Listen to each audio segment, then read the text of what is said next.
Hello friends, welcome back to our channel. తమిళనాడులోని కాంచీపురం అత్తి వరదరాజ స్వామి ఉత్సవాల్లో అపశృతి చోటు చేసుకుంది. ఆలయంలో తొక్కిసలాట జరిగి ముగ్గురు భక్తులు అపస్మార స్థితిలోకి వెళ్లిపోయారు. దీంతో ఈ ఆలయం ఒక్కసారిగా వార్తల్లోకి ఎక్కింది. ఈ ఆలయ విశిష్టత గురించి చూస్తే, నీటి మడుగులో శయనించే ఆ స్వామి 40 ఏళ్లకోసారి మాత్రమే పైకి వస్తారు. మత్స్యావతారం ఎత్తి జలాలలో దాగిన సోమకుణ్ణి వధించి వేదాలను కాపాడిన శ్రీ మహావిష్ణువు సప్త మోక్షపురాలలో ఒకటైన తమిళనాడులోని కాంచీపురంలో అత్తి వరదరాజస్వామిగా నీటి కొలనులో విశ్రమిస్తారు. పూర్తి వివరాలు తెలుసుకుందాం. 4 దశాబ్దాలకు ఒకసారి పైకి వస్తారు. వివిధ అలంకారాల్లో అర్చనలు అందుకుంటారు. మళ్ళీ జలగర్భంలోకి చేరుకుంటారు. 40 ఏళ్లకు ఒకసారి జరిగే అత్తి వరదర్ ఉత్సవాలు జూలై 1వ తేదీన ప్రారంభమయ్యాయి. ఈ సందర్భంగా 40 ఏళ్ల పాటు జలగర్భంలోనే ఉన్న స్వామివారు 48 రోజుల పాటు వసంత మండపంలోనే భక్తులకు దర్శనమిస్తున్నారు. 9 అడుగుల పొడవైన స్వామివారి విగ్రహం ఈ సమయంలో మొదటి 38 రోజులు శయన భంగిమలోనూ చివరి 10 రోజులు నిలబడి ఉన్నట్లు దర్శనమిస్తుంది.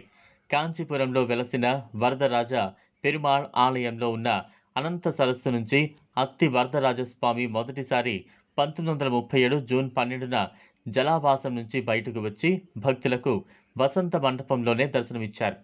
అనంతరం 42 ఏళ్ల తర్వాత అంటే 1979లో అత్తి వరదరన్ జలావాసం నుంచి బయటకు తీశారు. ప్రస్తుతం 40 ఏళ్ల తర్వాత అత్తి వరదర్ భక్తులకు దర్శనమిస్తున్నారు.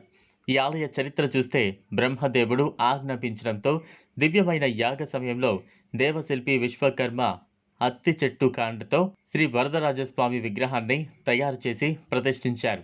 అనేక వందల ఏళ్లు ఈ స్వామి పూజలు అందుకున్నారు. అయితే 16వ శతాబ్దంలో మహమ్మదీయులు దండయాత్రల సమయంలో శ్రీ వరదరాజస్వామి ఆలయం దోపిడీకి గురైంది. అయితే సంపదలను దోచుకున్న శ్రీవారి మూర్తికి ఎలాంటి హాని కలగరాదనే ఉద్దేశంతో అక్కడ ఆనంద పుష్కరిణిలో నీరాళి మండపం పక్కన చిన్న మండపం అడుగు భాగంలో స్వామివారి విగ్రహాన్ని భద్రపరిచారు. లోపలికి నీళ్లు చేరకుండా వెండి పెట్టెలో ఉంచి కోనేటి అడుగున దాచిపెట్టారు. అయితే పుష్కరిణిలో దాచిపెట్టిన విగ్రహం గురించి ఆనవాళ్లు తెలియకపోవడంతో పరిస్థితి సర్దుకున్నాక గర్భాలయంలో వేరొక దివ్యమూర్తిని ప్రతిష్ఠించారు. కొన్నాళ్లకు పుష్కరిణి ఎండిపోవడంతో అందులో దాచిపెట్టిన మూలమూర్తి దర్శనమిచ్చారు. అన్నేళ్లు నీటిలో ఉన్న చెక్కు చెదరని ఆ విగ్రహాన్ని బయటకు తీసి తాత్కాలికంగా ప్రతిష్ఠించారు. 48 రోజుల పాటు పూజలు నిర్వహించి తిరిగి కోనేరు అడుగు భాగానికి పంపించేశారు. అలా కొత్త సంప్రదాయానికి శ్రీకారం చుట్టారు. ఇప్పుడు కూడా 48 రోజులు పూజలు అందుకుని మళ్ళీ అక్కడే భద్రపరుస్తారు. ఇది ఫ్రెండ్స్ ఇవాళ వీడియో. ఈ వీడియో కనుక మీకు నచ్చినట్లయితే లైక్ చేయండి, షేర్ చేయండి, ఛానల్ను సబ్స్క్రైబ్ చేసుకోండి. Thanks for watching.